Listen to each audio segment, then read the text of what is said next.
21장 5절 말씀과 22장 6절에서 10절 말씀 우리 다 같이 합독하도록 하시겠습니다. 요한계시록 21장 5절 말씀 먼저 합독합니다. 함께 합독하시겠습니다.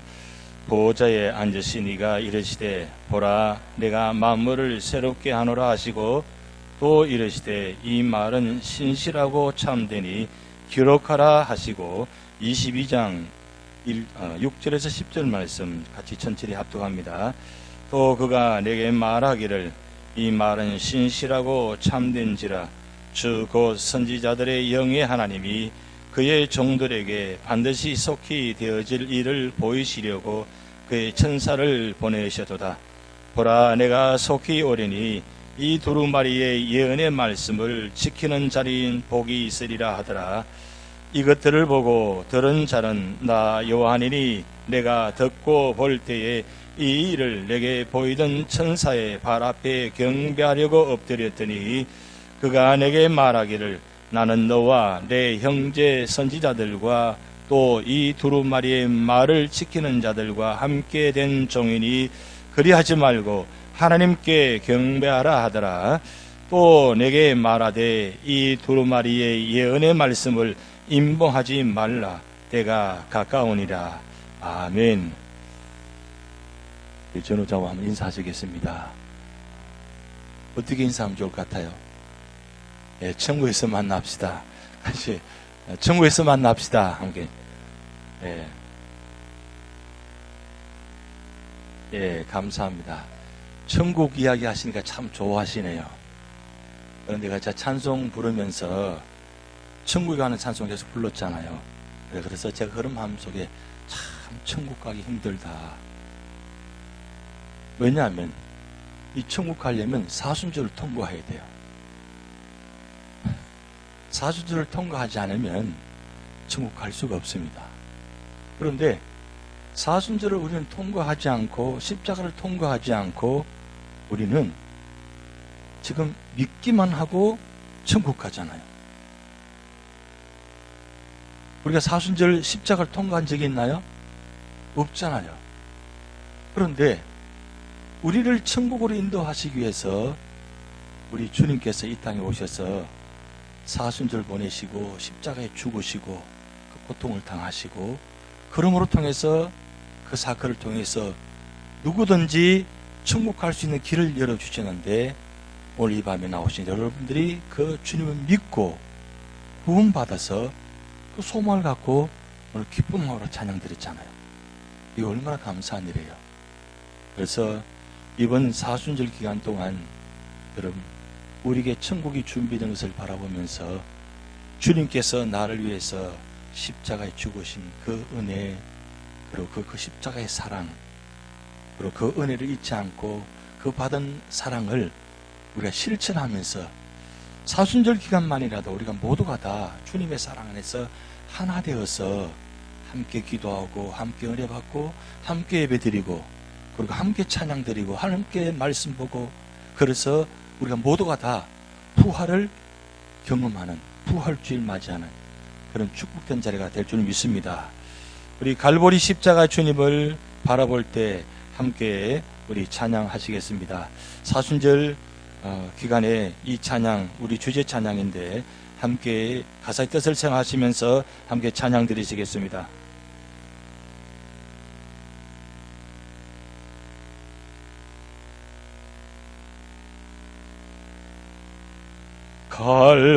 갈보리 십자가에 주님을 바라볼 때 하나님 크신 사랑 너무나 고마워라. 예수님의 십자가 이제는 나도 지고 이 생명 다 바쳐서 주님을 따르리라. 우리에게 믿음과 소망을 주시며 사랑으로 세상을 이기게 하셨네. 예수님의 십자가 이제는 나도 지고 이 생명 다 바쳐서 주님을 따르리라. 우리의 모든 간구 응답해 주시며 기도의 은혜로서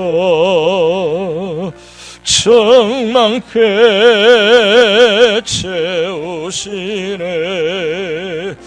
예수님의 십자가 이제는 나도 지고 이 생명 다 바쳐서 주님을 따르리. 예수님의 십자가 이제는 나도 지고 예수님의 십자가 이제는 나도 지고 이 생명 다 바쳐서 주님을 따르리라. 우리 시간에 함께 기도하기 원합니다. 우리 교회 이 사순절 기간 동안 모든 주의 성도들이 연약하고 힘든 부분들 많이 치유되고 회복되게 하시고 회개케 하셔서 온전한 믿음의 사람으로 세워주셔서 기도하시고, 두 번째로 우리 조국 대한민국 지금 엄청난 지금 일들이 일어나고 있습니다. 교회 예배가 닫히게 되고 문이 닫히고 많은 사람 죽게 되고 많은 사람들이 전염병에 전염되어서 지금 굉장히 위험한 순간이 있습니다. 하나님 역사하셔서 치료하시고 회복시켜 주시옵소서. 두 가지 기도 제목 가지고 함께 기도하시겠습니다. 하나님 아버지, 사순절 기간 제대로 오늘부터 시작됩니다. 하나님 아버지, 하나님 부르짖어 기도하면 응답해 주신다고 말씀하셨사오니 하나님 고통 중에 있는 우리 모든 주의 성도들이 주님 앞에 부르짖게 하시고 응답받는 이 사순절 기간 되도록 인도하여 주시옵소서. 주님의 십자가를 바라보게 하시고 주님의 십자가로 말미암아 우리가 구원받은 것을 기억하게 하시고 우리 모든 주의 성도들은 이제는 내가 주님의 십자가를 지고 달려갈 수 있도록 하나님 축복하여 주시옵소서. 그래서 십자가를 지음을 말미암아 이 고통을 통해서 주님의 은혜를 체험하게 하시고 다시 한 번 더 우리가 구원받은 은혜를 감사하며 이 놀라운 구원의 소식을 온 세상에 선포하는 믿음의 교회가 주의 성도가 되게 하여 주시옵소서. 주여, 이 바다님 이 잔에 속한 모든 주의 성도를 기억하여 주시고 몸이 약하며 기도한 제목들 가진 주의 성도들이 싸우니 하나님 치료하시고 회복시켜 주셔서 주님의 은혜를 체험하게 하시고, 그래서 우리가 반드시 부활의 은혜를 체험하는 놀라운 구원의 역사가 있게 하여 주시옵소서. 우리 조국 대한민국 아버지 하나님, 온 세계가 하나님 이 코로나 바이러스로 말미암아 고통당하는 가운데 있습니다.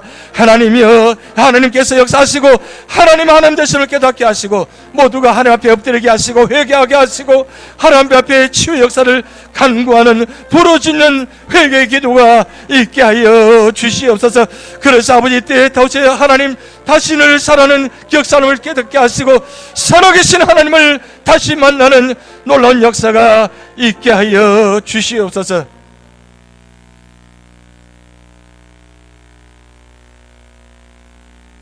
하나님 아버지, 사순절 첫날 첫 시간 주님께 나와 예배드릴 수 있는 주심을 감사드립니다. 갈보리 십자가 주님을 바라보며 주님의 크신 사랑을 감사 여기게 하시고 이제는 주님의 십자가를 내가 지고 가는 믿음의 성도가 되게 하여 주시옵소서. 우리 교회가 하나님 십자가를 지는 교회가 되게 하시고 십자가의 사랑을 나누는 교회가 되게 하시고 그래서 십자가를 통해서 승리하는 믿음의 교회가 되도록 역사하여 주시옵소서. 우리 재단에 연약한 주의 성도들이 많이 계십니다. 하나님 찾아가 주셔서 위로하시고 주님의 십자가를 바라보며 고통을 이겨내게 하시고 그 놀라운 고통 가운데도 부르짖게 하시고 응답하는 역사가 있게 하여 주시옵소서. 성령 충만, 말씀 충만한, 은혜 충만한 성도가 되게 하여 주시옵소서. 하나님 조국 대한민국과 온 세계 주의 이 코로나 바이러스로 말미암아 고통당하고 있습니다. 이 마지막 때에 하나님 하나님 되심을 깨닫게 하시고 모두가 하나님께 나와서 엎드려 회개하고 기도하게 하여 주시옵소서. 하나님의 지역사로 말미암아 회개하는 동험들 구원받는 치유받는 역사가 나타나게 하여 주시옵소서. 감사드리며 예수님의 이름으로 기도하옵나이다. 아멘. 오늘 AC 웬즈데이입니다. 시작하는 날 AC 웬즈데이 제의 수요일입니다. 왜 사순절 시작할 때 제의 수요일을 지키는지 여러분 아십니까? 두 가지 의미가 있습니다. 첫 번째는 죄란 것은 회개를 의미합니다. 회개를 상징하는 것인데 하나님 없이는 살 수 없는 존재라는 것. 하나님 없이는 살 수 없는 존재라는 것을 지금 말씀하고 있습니다. 그래서 우리 죄를 회개하고 그리고 내가 잘못을 하나님의 법대로 용서를 구하고 그래서 주님께서 십자가를 지고 가시는 그 사순절 기간을 우리가 다시 한번 기억하면서 그 주님의 십자가가 나의 십자가가 되게 하시고 그래서 이제는 다시는 주님께서 십자가를 지지 않고 이제는 내가 지고 가는 주의 성도. 그래서 우리는 지금까지 언제나 보면 주님만 십자가 지고 가셔야 돼요. 늘 주님께서 십자가 지시고 나는 뒤에 따라가면 된다고 생각합니다. 그래서 그냥 따라갑니다. 그런 따라가면 그런 고통을 통과하지 않으면 우린 구원의 역사가 없습니다. 그런데 하나님께서 오늘 이 사순절 기간을 통해서 이 죄의 수요를 통해서 다시 한번 기억한 것은 회개를 통과하지 않으면 우리는 내가 누구인가를 존재를 깨닫지 못한다는 사실이죠. 내가 누구인가? 내가 누구입니까? 하나님이 특별히 사랑받는 존재입니다. 그런 존재가 죄로 말미암아 죽음이 찾아오게 되고 이 죽음으로 말미암아 영원토록 소망 없는 우리 인간이 주님께서 오셔서 십자가에 죽으시고 십자가를 통과하심을 말미암아 우리의 죽음이 용서받게 되고 구원받게 됐습니다. 그래서 아무리 주님께서 십자가를 지시고 그리고 죽으신다 할지라도 보라하셨다 할지라도 그 사실을 내가 믿음으로 받아들이지 않으면 나와는 아무 상관없는 사건입니다. 근데 그 2000년 전에 그 사건이 나의 사건이 되려면 내가 그 사건을 믿으셔야 돼요. 내가 그리스도와 함께 십자가에 못 박혀 죽었나니 내가 이제 사는 것이 아니요 내 안에 그리스도께서 사시는 것이라.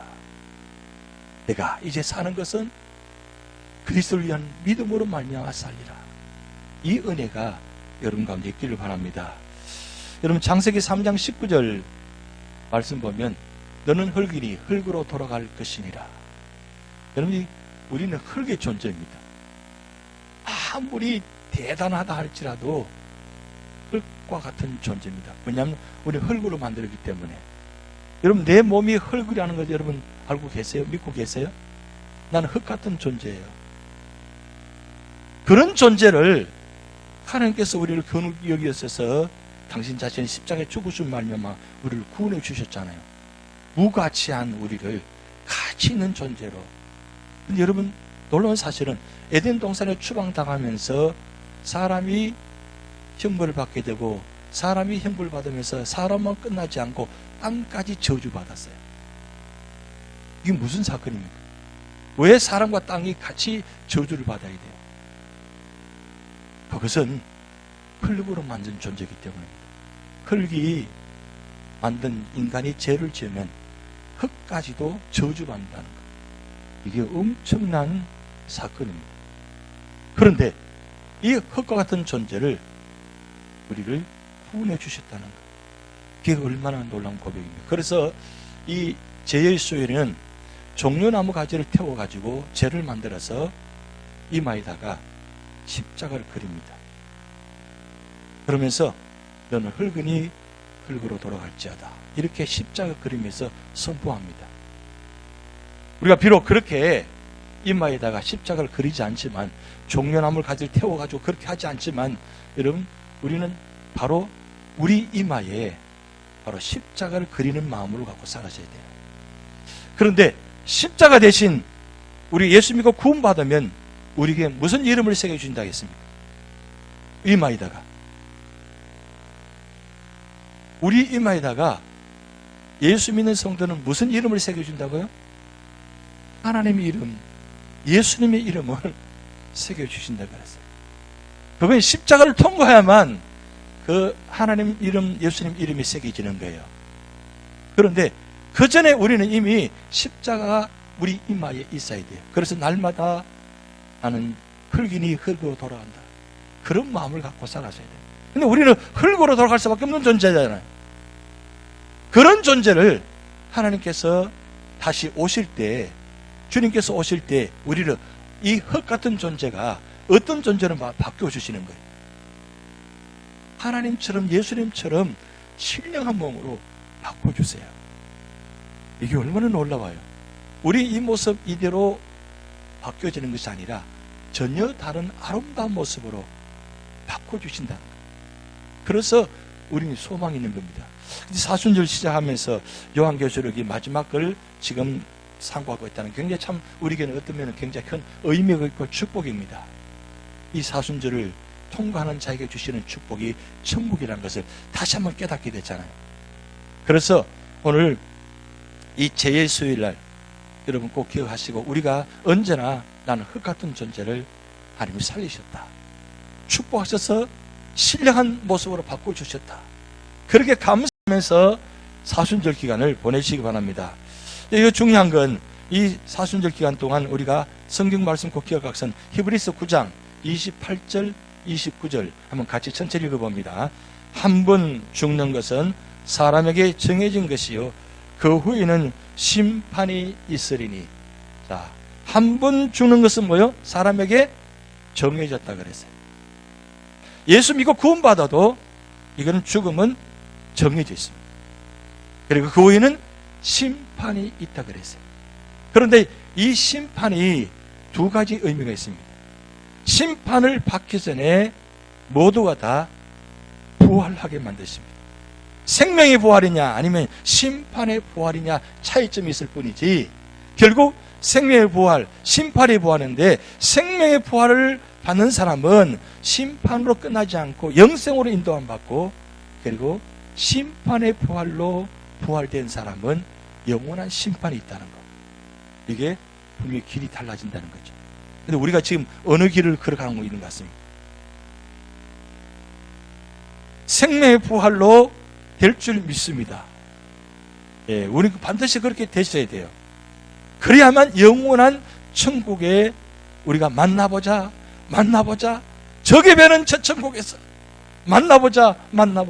누굴 만나요? 하나님 만나보자. 근데 하나님만 만나지 않고 예수님도 만나게 하시고, 그동안 우리 먼저 가신 믿음의 선배들 다 모여 다 천국에서 만나보자.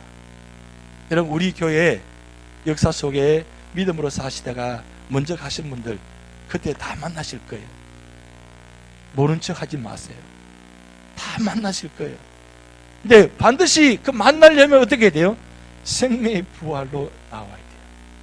그래서 29절 말씀 같이 있습니다. 이와 같이 그리스도도 많은 사람의 죄를 담당하시려고 단번에 들이신 바 되셨고, 구원에 이르게 하기 위하여 죄와 상관없이 자기를 바라는 자들에게 두 번째 나타나시리라. 아멘. 세상에 성경에 이런 말씀도 있네요. 요즘 많이 놀라요. 세상에 이런 구석구석에 놀라운 말씀들이, 보석 같은 말씀들이 다 담겨져 있다는 것. 그런데 이 두 번째 나타나는 게 무슨 뜻이에요? 주님께서 재림으로 나타나신다는 것이에요. 왜요? 무엇 때문에? 우리를 구원하시기 위해서, 저와 여러분을 구원하시기 위해서 두 번째 나타나신다 그래요. 그게 언제 나타나실지 모르지만 곧 나타나십니다. 지금 마지막 때에 우리가 살아가고 있습니다. 지금 이 코로나 바이러스 때문에 굉장히 좀 야단하고 있는데, 오늘 오후에 제가 휴스턴에 있을 때 머문다면 교회에 한 번씩 들어가서 교회 상황이 어떤가 궁금해서 딱 홈페이지에 딱 들어갔더니 크게 글자를 써놓은 거예요. 무슨 일이 있느냐? 지난 17일 날 성지순례를 저희가 31명이 떠났는데 도착해서 며칠 있다가 추방당했어요.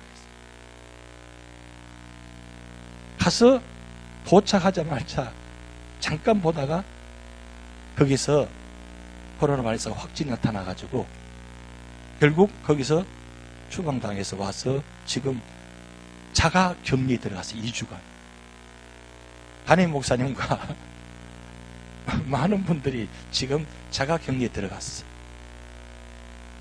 지금 이런 상황입니다. 지금 트럼프 대통령이 곧 지금 코로나 바이러스 때문에 기자회견 한다고 하는데 어떤 내용이 담긴지 모르겠습니다. 지금 미국도 지금 위험한 상황에 들어와 있잖아요. 지금 확진이 나타나기 시작합니다. 그런 상황 가운데 있는데, 이럴 때일수록 우리가 다시 한 번 더 하나님 앞에서, 우리가 요한계시록 말씀을 통해서 보셨잖아요.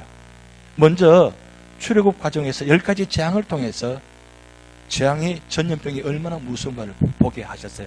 그래서 이 출애굽 과정 10가지 재앙이 바로 요한계시록의 맛보기입니다. 출애굽 재앙도 대단한 일인데 마지막 3대 7중 재앙에 비하면 이건 맛보기라는 거예요. 그러니까 3대 7중 재앙, 여러분 말씀 보셨지만 얼마나 많은 전염병을 통해서 하나님께서 마지막 심판이 이루어지는 걸 말씀 보았잖아요. 마지막 때에 핵이 무서운 게 아니라 그동안 핵 때문에, 북한 핵 때문에 온 세상이 시끄러웠잖아요. 그래서 그 핵 문제를 해결하기 위해서 미국 대통령이 참 멀리까 싱가포르까지 가가지고 만나고 정상회담하고 그랬잖아요. 그만큼 핵 문제가 대단한 줄 알았는데 지금 보니까 핵 문제는 아무것도 아니에요. 그보다 더 무서운 게 이 전염병이에요. 지금 이 마지막 때에 이런 온 세계가 이런 걸 지금 미리 징조로 보여주고 계세요. 이럴 때 우리가 정말 기도하고 지혜롭게 행동하면서 말하라고, 그리고 정말 믿음 앞에 서서 종말로 종에 실행하고 정말 기도하고 말씀 앞에서, 주님은 언제 오실지 모르지만 오시기 전에 반드시 이 3대 7중장을 통과해야만 주님께서 오시니까, 이 통과하기 전에 우리가 어떻게 마지막까지 견딜 수 있느냐. 여러분 3대 7중장까지 마지막까지 견뎌서 마지막 주님 재림을 환영을 들림받기까지 그 과정이 얼마나 힘든 과정을 거쳐야 돼요. 지금 이제 시작되었다는 거예요. 그렇기 때문에 우리가 이럴 때일수록 더 열심히 모여서 예배드리고 기도하고 하나님 앞에 간구해야 되는, 그래서 다시 한번 우리 신앙을 재점검하는 그런 시간이 되었으면 좋겠습니다.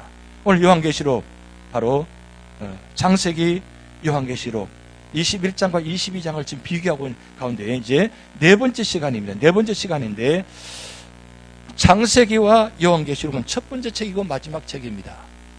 그리고 시작책이고 마무리책이라고 그랬어요. 그런데 중요한 건 마지막 세 번째입니다. 창세기는 질문으로 시작했고 요한계시록은 답을 해야 되는 장면입니다. 근데 창세기에 가장 중요한 하나님의 첫 번째 질문이 뭔 줄 아십니까? 내가 어디 있느냐? 내가 어디 있느냐? 그게 첫 번째 질문이에요. 이게 바로 창세기의 첫 시작의 질문입니다. 그 창세기의 첫 시작의 질문이 지금까지도 계속 하나님께서 말씀하고 계시면 내가 어디 있느냐?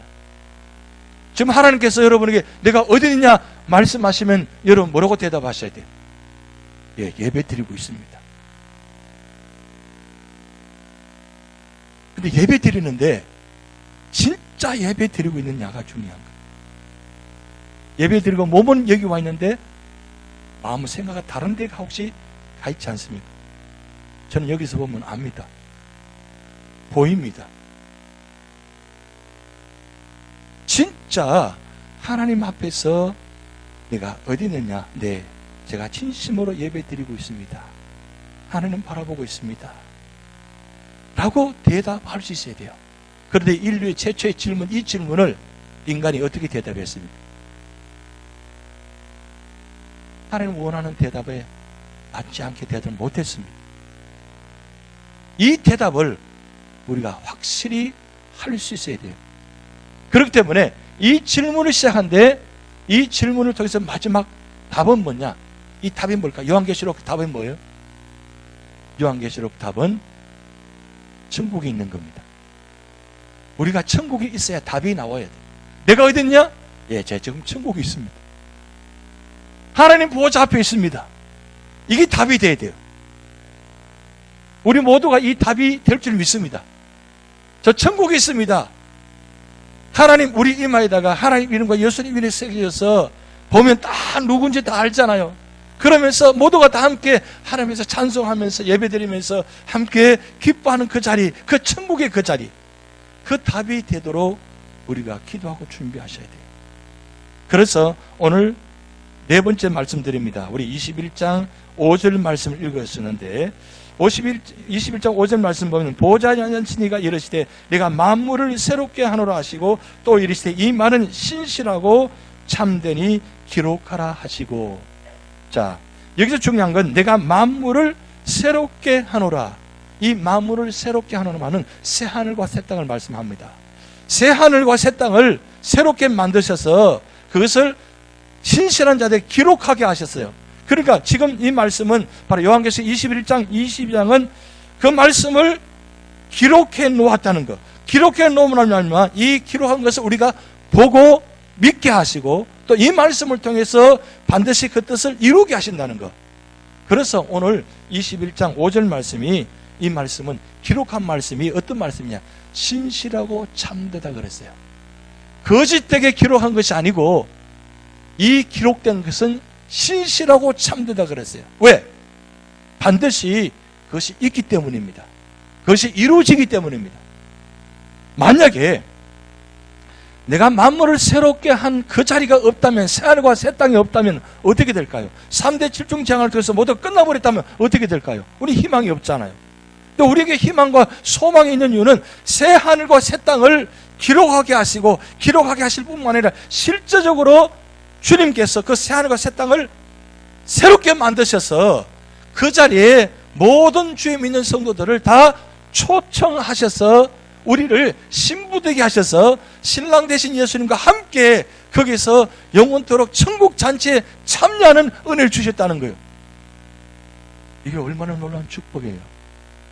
그래서 21장 5절을 펼쳐놓은 것이 바로 22장 6절에서 10절 말씀입니다. 6절 말씀 보면 이렇게 기록되어 있습니다. 또 그가 내게 말하기를 이 말은 신실하고 참된지라 그랬어요. 지금 말씀이 반복됩니다.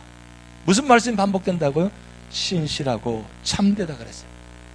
그러니까 결국 이 말은 무슨 말이냐? 하나님께서 천사를 통해서 하신 말씀, 하나님의 말씀은 신실하고 참되다는 말씀이에요. 결국 그 말씀은 성경의 모든 말씀은 다 신실하고 참되다. 그래서 한 말씀 한 말씀이 우리에게 너무나 소중한 말씀인데 이 말씀이 어떤 말씀이냐? 신실하고 참된 말씀이다. 그러면 이 말씀이 연결해서 따라가 보면 어디 도착이 되느냐? 바로 말씀 따라가다 보니까 도착하는 곳이 어디냐? 천국이 되어져. 말씀 따라가다 보니까 교회 왔어요. 예배드려요. 말씀 따라 살다 보니까 어디에 도착됐어요? 천국이 도착됐어요. 그래서 창세기부터 요한계시록까지 우리가 출발해서 여기까지 왔는데 이 요한계시록을 통해서 마지막 그 종착역이 반드시 가야 할 곳이 바로 천국이라는 것. 그래서 참된 자는 주 곧 선지자 영의 하나님이 그의 종들에게 반드시 속히 되어질 일을 보이시려고 그의 천사를 보내셨도다. 천사를 보낸 이유가 뭐냐? 그것은 속히 되어질 일을 보이시려고. 그래서 요한 사도에게 앞으로 이루어질 일을 미리 보여주시는 겁니다. 보여주시고 보여주신 것을 요한 사도를 기록하게 하셔서 그 기록된 말씀을 모든 세상 사람들이 보게 하셔서 앞으로 이루어질 일을, 그 이루어질 일이 언제 이루어진다고요? 속히 이루어진다 그랬어요. 그 일이 이루어질 때 천천히 이루어지는 것이 아니라 시간이 되면 바로 신속하게 이루어진다는 거예요. 여러분, 엘리야가 갈만산성에서 기도할 때 멀리서 조그만 구름이 시작되었어요. 그리고 점점 구름이 커져서 나중에 어떻게 됐습니까? 그 구름을 통해서 비가 내리기 시작했습니다. 그는 속히 임한 게 아닙니다. 그런데 마지막 때에 하나님께서, 주님께서 오실 때의 그 모습은 신속하게 순식간에 이루어진다는 거예요. 그렇기 때문에 여기 말씀 보면 속히 되어질, 속히 되어진다, 속히 되어진다. 아직도 안 되었는데요. 이 말씀 기록한 지가 얼마나 되었는데 아직도 안 되었는데요. 아직 멀었어요. 멀은 것 같은데 그게 언제 이루어질지 모릅니다. 그런데 언제 이루어질지 모르는데 그 일이 되어질 때 결정적인 순간에는 천천히 이루어진 것이 아니라 신속하게 속히 이루어진다는 거예요. 그래서 속히 이 말씀이 계속 반복해서 나오는 거예요. 근데 우리는 이 불감정에 있어서 무슨 말을 해도 이게 경각심이 없어요. 큰일인지 몰라요. 뭐 설마 나에게, 설마 우리 교회에, 설마 우리 가정에. 그래서 설마가 뭐라 그럽니까? 사람 잡는다 그래요. 설마가 사람 잡아요. 설마가 마지막 때에 모두가 다 무너질 수 있다는 거예요. 그렇기 때문에 우리는 깨어서 언제나 믿음의 자리, 기도의 자리에 계셔야 됩니다. 그래서 오늘 6절 말씀을 통해서 천사를 보낸 이유는 뭐냐? 바로 속히 되어질 일을 기록하게 하시고 보여주시기 위해서. 그래서 사실은 사도 요한에게만 보여주신 것이 아니라 오늘 우리에게도 보여주는 말씀이라는 거죠. 그러면서 7절 우리 같이 읽어봅니다. 보라, 내가 속히 오리니 이 두루마리의 예언의 말씀을 지키는 자는 복이 있으리라 하더라. 또 속히 온다가 또 말씀 기록했습니다. 그런데 여기 보면 복이라는 단어가 나와요. 복이라는 단어가 나오는데 요한계시록에는 7복이 나옵니다. 여러분 알고 계셨어요? 요한계시록에 7복이 있었는지? 제가 한번 말씀드렸습니다. 그런데 하도 1년 전에 말씀드려가지고 기억이 전혀 안 나실 것 같아서 오늘 이 7복을 다시 말씀드리는데, 여기 22장 7절은 6번째 복을 이야기하는 건데 한번 7복을 보시기 바랍니다. 7복이 나오는데 요한계시록에 나타나는 복 있는 자들 7복. 첫 번째, 우리가 매주 수요일마다 외우는 말씀, 이 예언의 말씀, 읽는 자와 듣는 자와 지키는 자가 복이 있다 그랬죠. 1장 3절 말씀, 이게 첫 번째 복이에요. 두 번째 복은 14장 13절에 주 안에는 죽는 자, 주 안에서 죽는 자, 이게 바로 두 번째 복이에요. 세 번째 복은 어떤 복이냐? 16장 15절에 나타나는데 깨어 의의 옷을 입고 자기 부끄러움을 보이지 않는 자, 이게 마지막 때 보면 세 번째 복이라는 겁니다. 깨어 있어서 의의 옷을 입고 자기 부끄러움을 보이지 않는 자, 이 말씀은 믿음으로 준비하지 않은 자는 부끄럽다는 거예요. 그런데 믿음으로 준비하는 자는 10처녀 중에 5처녀는 언제나 뭐요? 신랑 오심을 기다리고 준비하고 있어요. 그런데 5처녀는 어떻게 됐어요? 준비하지 못하니까 부끄러움을 당한 거예요. 혼인잔치에 참여하지 못하게 된 거예요. 똑같이 지금 신랑도 준비하고 있는데 준비하지 못하니까 결국 부끄러움을 당하는 거예요. 그런데 주님께서 언제 오실지 모르지만 이 복 있는 자는 부끄러움을 당하지 않도록 의의 옷을 입고 있는 거예요. 의의 옷은 믿음의 옷입니다. 구원의 옷을 입고 있다는 뜻이에요. 그리고 네 번째 어린 양의 혼인잔치에 초대된 자, 19장 9절이 나와요. 어린 양의 혼인잔치에 초대된 자가 누구예요? 바로 믿음을 끝까지 지킨 자들, 그러니까 다 구원받은 자들. 그래서 주님께서 오실 때 구원받은 자들이 쫙 신랑의 모습으로 바뀌어가지고 함께 그 혼인잔치에 짠짜라짠하고 함께, 저 혼자만 늘 보면 흥분하고 항상 그래요. 저는 너무 좋은데 왜요? 하나님께서 저를 초대해 주신다니까 얼마나 감사해요. 얼마나 감사해요. 그러니까 그게 바로 네 번째 복이라는 거예요. 네 번째 복. 그리고 다섯 번째 복은 첫째 부활에 참여하는 자. 20장 6절에 기록돼요. 첫째 부활에 참여하는 자. 이게 벌써 우리가 부활이라는 의미가 얼마나 중요해요. 그러니까 이 부활이 우리에게는 굉장히 중요한 의미가 있다는 거죠. 그러면서 여섯 번째 오늘 본문 말씀입니다. 12장 7절 말씀. 보라 내가 속히 오리니 이 두루마리의 예언의 말씀을 지키는 자는 복이 있으리라 하더라. 그리고 18절 말씀 보면 이렇게 말씀 기록됩니다. 내가 이 두루마리의 예언의 말씀을 듣는 모든 사람에게 전문하노니 만약 누구든지 이것들 외에 더하면 하나님 이 두루마리에 기록된 재앙들을 그에게 더할 것이요. 그리고 19절 만약 누구든지 이 두루마리의 예언의 말씀에 제하여버리면 하나님이 이 두루마리에 기록된 생명나무와 및 거룩한 성에 참여함에 제하여 버리시리라. 그럼 무슨 말씀이에요? 예언의 말씀을 가감없이 지키는 자가 복이 있다는 거예요. 더해서도 안 되고 뺏어도 안 된다는 거예요. 그러니까 그만큼 이 하나님 말씀이 신실하고 참된 말씀이니까 그만큼 중요한 말씀이에요.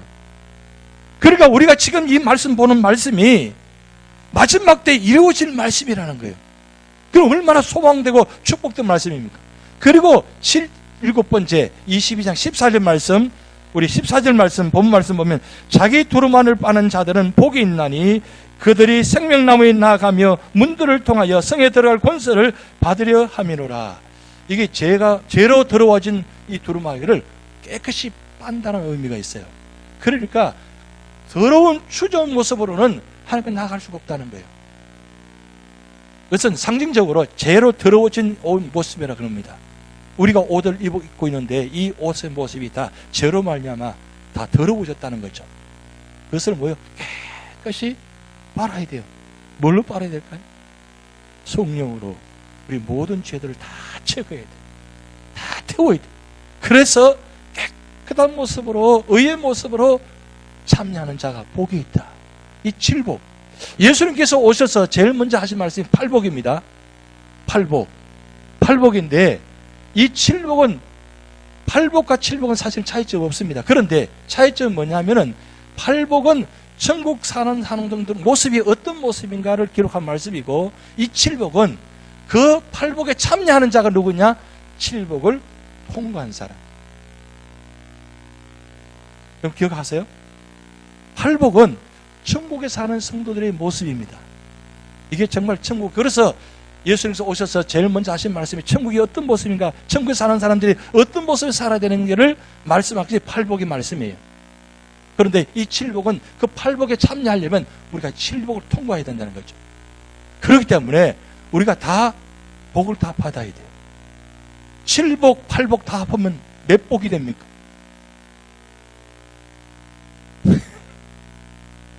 칠복, 팔복을 다, 칠복을 통과하고 팔복에 참여하면 15복이 나타나잖아요. 결국 우리가 모든 자리에 참여하는 자리가 바로 복 있는 성도가 된다는 거죠. 이미 복은 우리는 이미 출발했잖아요. 복 받았잖아요. 복 받은 사람입니다. 그러면 시편 1편 1절에 복 있는 사람은 어떻게 살아야 되는지를 말씀 기록해 놓았어요.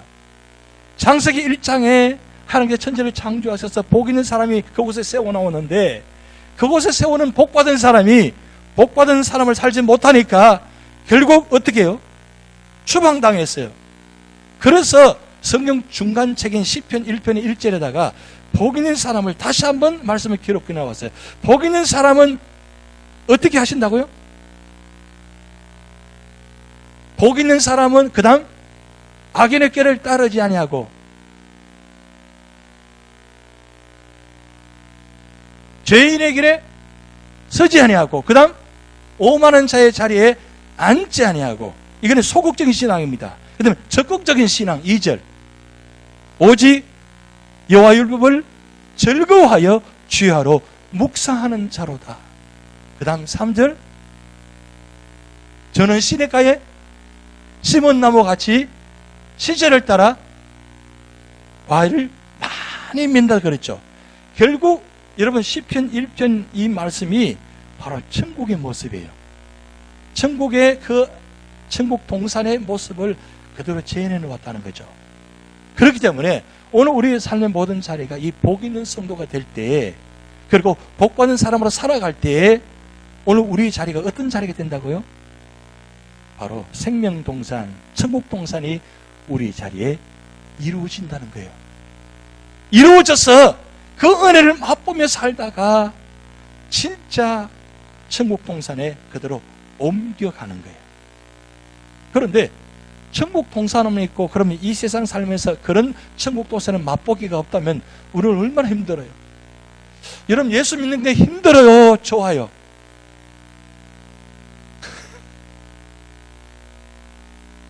예수님인 게 좋아야 돼요? 행복해야 돼요? 왜요? 예수님을 통해서 우리에게 구원해 주시고 예수님을 통과함을 통해서 우리가 구원받은 은혜, 그래서 천국 자리의 자녀의 맛보기를 부활함을 말면서 우리가 그 은혜의 자리를 세워주셨잖아요. 그래서 기쁨을 누리셔야 돼요. 여러분, 그런 말이 있잖아요. 미국 와서 40년, 50년 열심히 일하다가 그냥 일하다 끝나다 보니까 그냥 끝났어. 그러니까 평생 한번 마음껏 누리지 못하고 그냥 삶이 끝나버려요. 자, 그렇게 사는 사람이 있고 하루하루 주어진 일에 감사하면서, 그리고 주님 일 안에서, 믿음 안에서, 말씀 안에서, 예수 그리스도 안에서 비록 힘들고 어려운 자리지만 그래도 기도하면서 그 기쁨을 감사하면서 내가 예수 믿고 구원받는 것에 얼마나 감사한지, 그래서 범사에 감사하면서 기뻐하면서 기도하면서 사는 그 자리, 왜 차이점이 있는 거예요? 뭐 누구는 특별한 사람으로 태어나서 특별한 물질이 있고 특별한 권세에서 그렇게 기쁨을 누리는 거예요? 아닙니다. 다 똑같아요.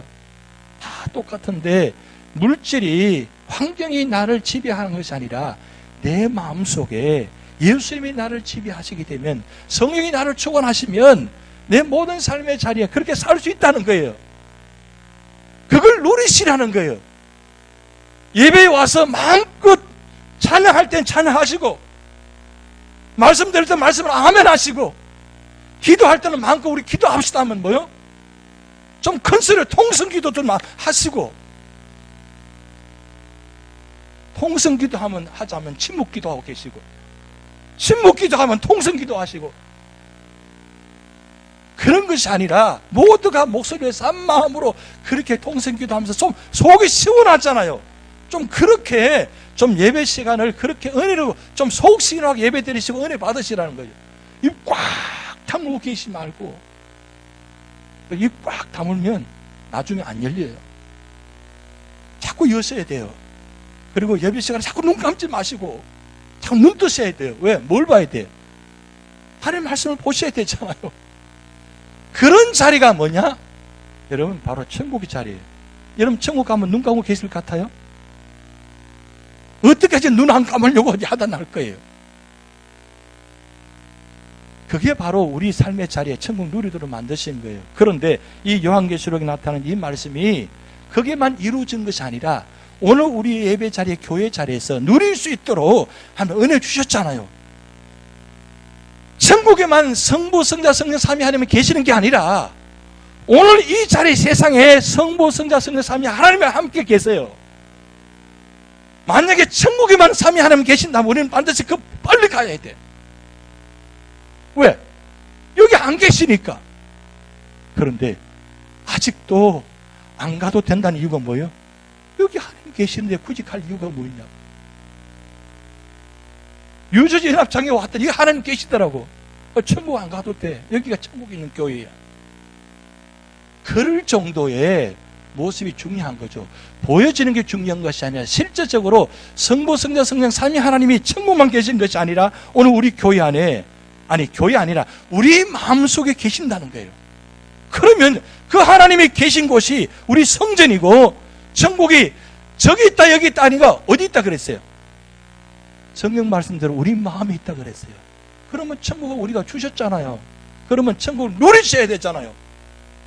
누리시는 게 그게 축복이잖아요. 자, 축복의 공식 같이 외워봅니다. 축복이 되려면 축복받은 자가 축복받는 삶을 살아야 진정한 축복이 된다. 아멘입니까? 그게 바로 복 있는 성도예요. 다른 복이 아니라 진짜 복은 하나님 주신 복입니다. 그 복을 지금 6번째 말씀하시면서 8절, 9절, 10절 말씀 보면 우리가 이 말씀을 특별히 10절 말씀에 내게 말하되 이 두루마리의 예언의 말씀을 임보하지 말라 때가 가까우니라. 말씀을 임보하지 말라는 뜻은 뭐냐? 주님께서 곧 가까이 임하신다는 뜻이에요. 그래서 여러분 우리가 말씀을 제가 자주 말씀드리지만 이 말씀을 닫아놓지 말고 펴놓으세요라고 하는 이유가 있습니다. 그거는 여기에 근거한 말씀입니다. 보세요. 말씀을 예언의 말씀을 임보하지 말라. 임보하지 말라는 뜻은 열어놓는 뜻이에요. 왜? 다른 사람이 이 예언의 말씀을 봐야 돼요. 들어야 돼요.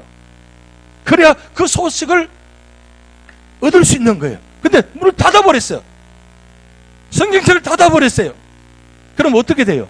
이 예언의 말씀을 듣지 못하잖아요. 보지 못하잖아요.